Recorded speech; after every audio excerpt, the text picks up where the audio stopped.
very much. So one word of notice before we begin, all the technologies you're going to see here now are real. And with that said, I'd like to first tell you the story about this little girl named Dana. She's very special for me because she's my daughter. And Dana was born with a leg condition requiring frequent surgeries, like this one she had when we were in Boston. And I remember taking her to that particular surgery, and I remember being admitted, and she was excited at first. And then, just before they got her into the OR, I looked at her and she was afraid and she was a little worried. And who wouldn't be? Because surgeries today are complicated and they're often very risky. Now let's imagine a few years into the future, into the near future hopefully, Dana will arrive to the hospital for her due surgery. And instead of being prepped for anesthesia and for the OR, the surgeon will just take a syringe. Inside the syringe, there are millions of tiny robots, of tiny machines that will be injected into Dana's bloodstream. They will autonomously locate the place they need to be in. They will excise out the injured tissue. They will remove dead cells. Then they will stimulate and guide the regrowth of healthy cells across those tissue gaps. They will release drugs that relieve pain and reduce inflammation. And all the while, Dana will be sitting on a chair, eating a sandwich, reading a book. It might be the next Twilight Saga book, which she'll be able to read because she'll be 16 by then.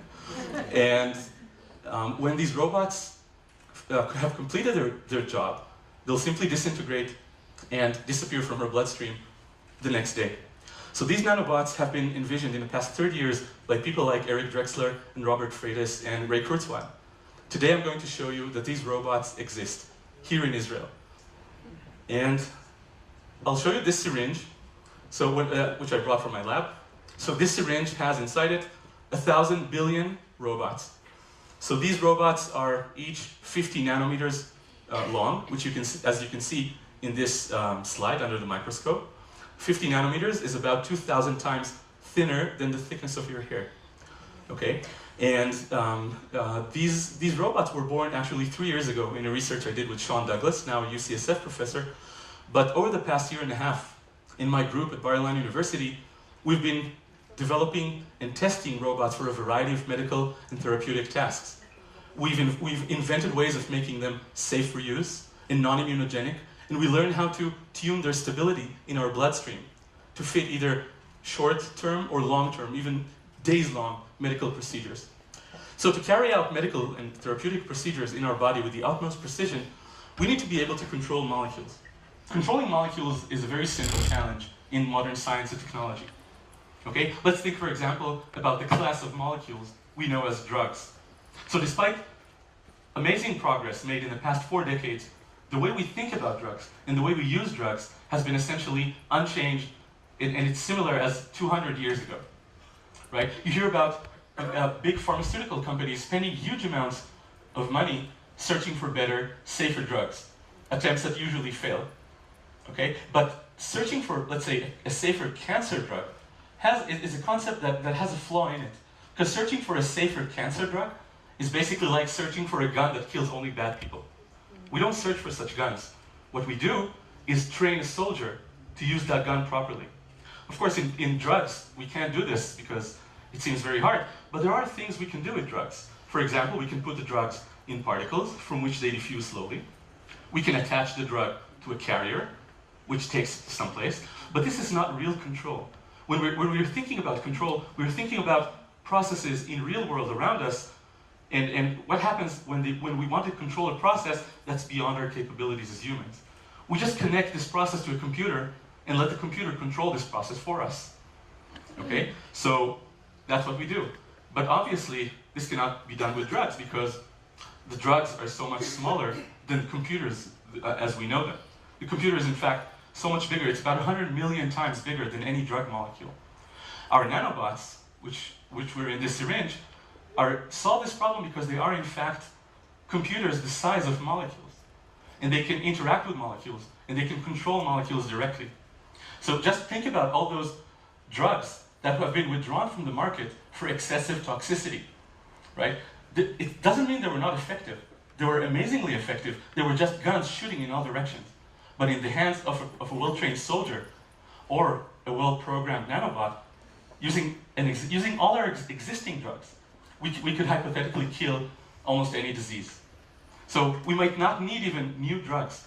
We have amazing drugs already. We just don't know how to control them. This is the problem.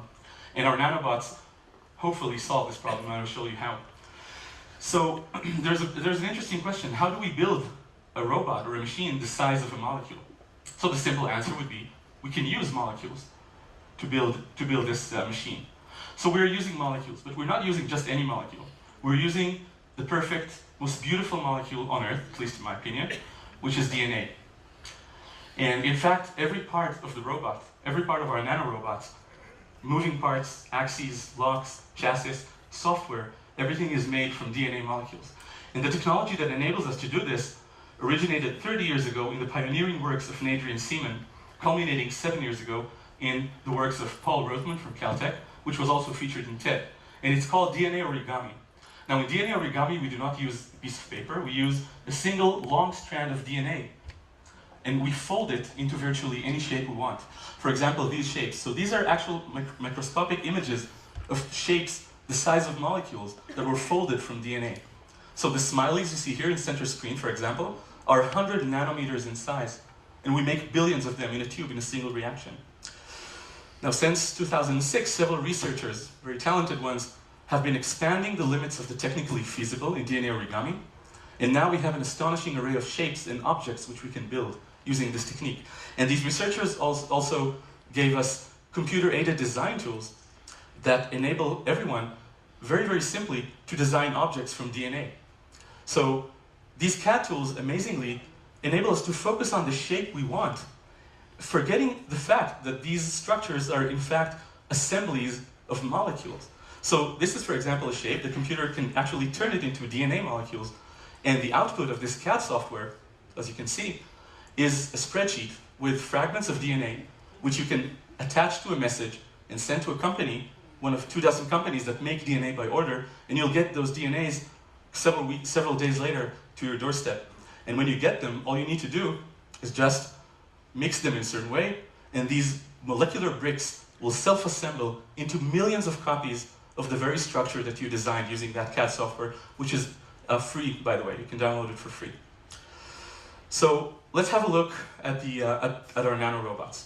So this is how the nanorobot looks like. It's built from DNA, as you can see, and it resembles a clamshell in which you can put cargo. You can load anything you want, starting from small molecules, drugs, proteins, enzymes, even nanoparticles. Virtually any function that molecules can carry out can be loaded into the nanobot, and the nanobot can be programmed to turn on and off these functions at certain places and at certain times. This is how it controls molecules. And so this particular nanorobot is in an off state. It's closed. It securely sequesters anything you put, any payload you put inside, so it's not accessible to the outside of the robot. For example, it cannot engage target cells or target tissues. But we can program the nanobot to switch to an on state based on molecular cues it finds from the environment. So programming the robot is virtually like assembling a combination lock, using disks that recognize digits. But of course, instead of digits, we're assembling disks that recognize molecules. So these robots can turn from off to on, and when they do, any cargo inside is now accessible. It can attack target cells or target tissues or other robots, which you'll see later on. And so we have robots that can switch from off to on and off again. We can control their kinetics of transition. We can control which payload becomes accessible at which time point. And let's see an example of how these robots, for example, control a cancer drug. So what you can do is you can take nanobots, you can put the nastiest cancer drug you may find into the robots, even a cancer drug that's been withdrawn because of excessive toxicity.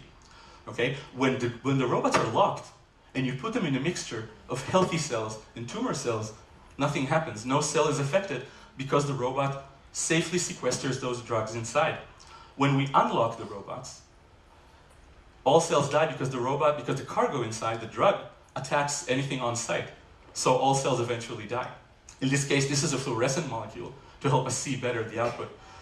But when we program the nanobots to search for tumor cells, particularly, so only the tumor cells only the tumor cells die because the robot doesn't care about the bystander cells, about the healthy cells.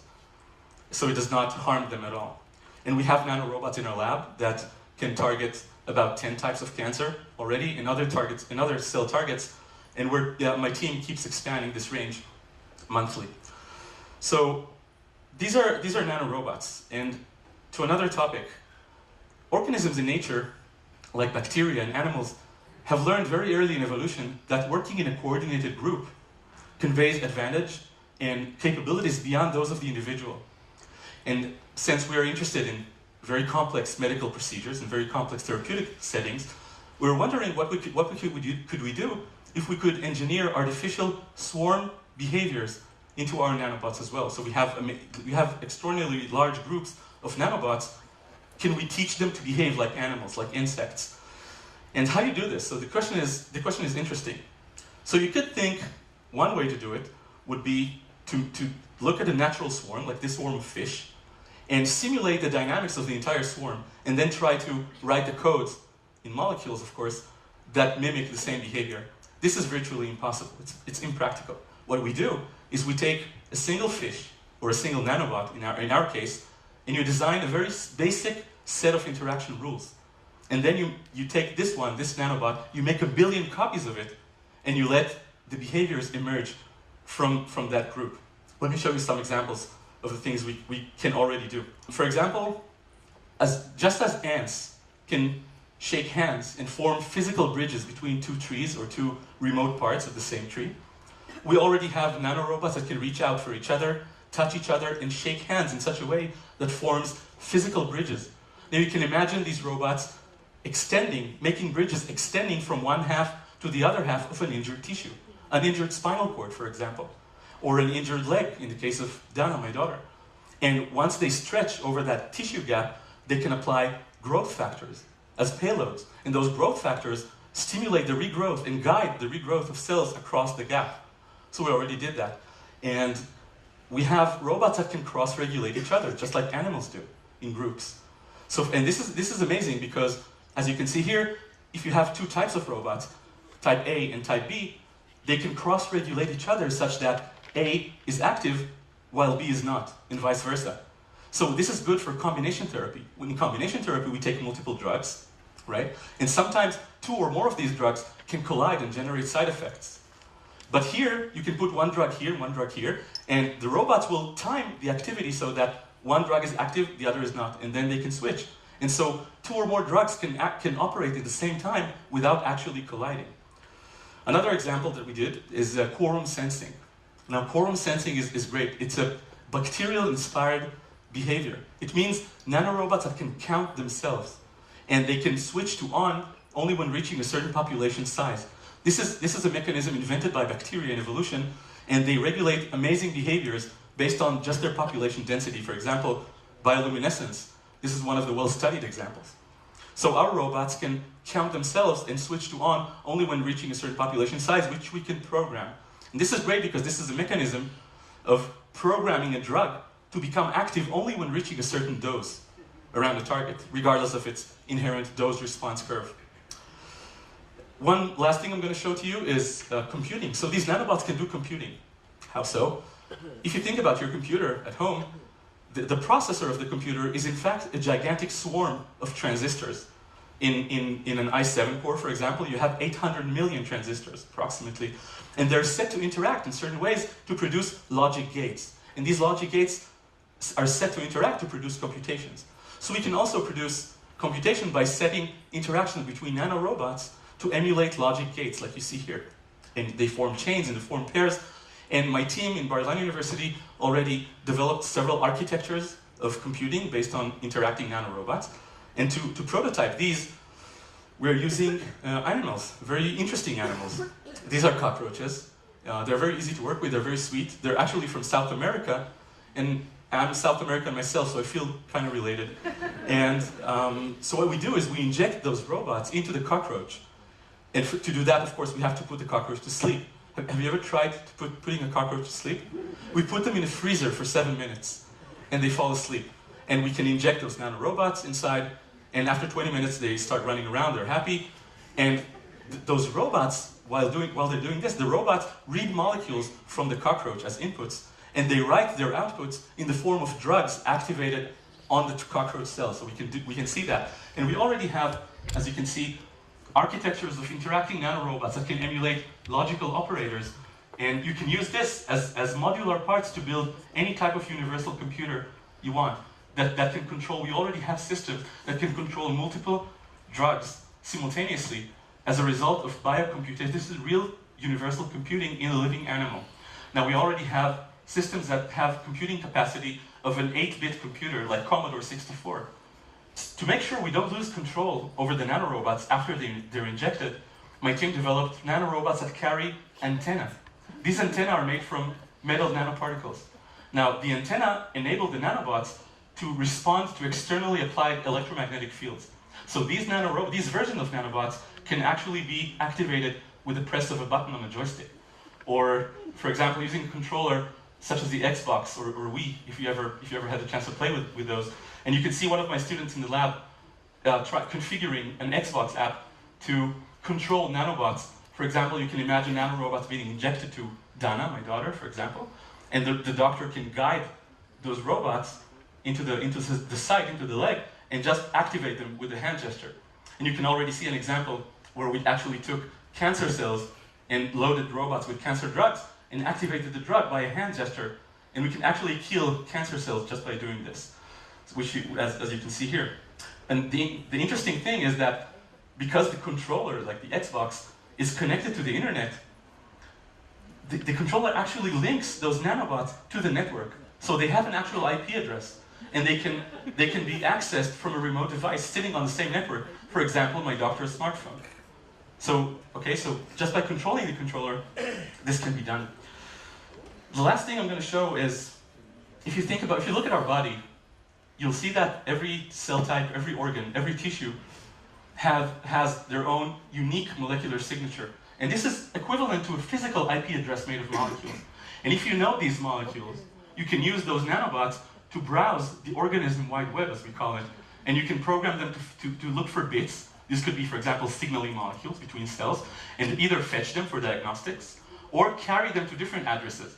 And we already have robots that can hijack signals between cells and manipulate an entire network of communication between cells. And this is great for controlling very complex diseases in which many cell types communicate and orchestrate and perpetuate the disease. So, before I finish, I'd just like to thank my amazing team at Bar-Ilan University and all the colleagues that took part in this extraordinary journey, starting from the George Church Lab in Harvard and ending today in Bar-Ilan University in the Faculty of Life Sciences. And I really hope that anywhere between a year and 5 years from now, we'll be able to use these in humans and finally witness the emergence of nanobot society. Thank you very much.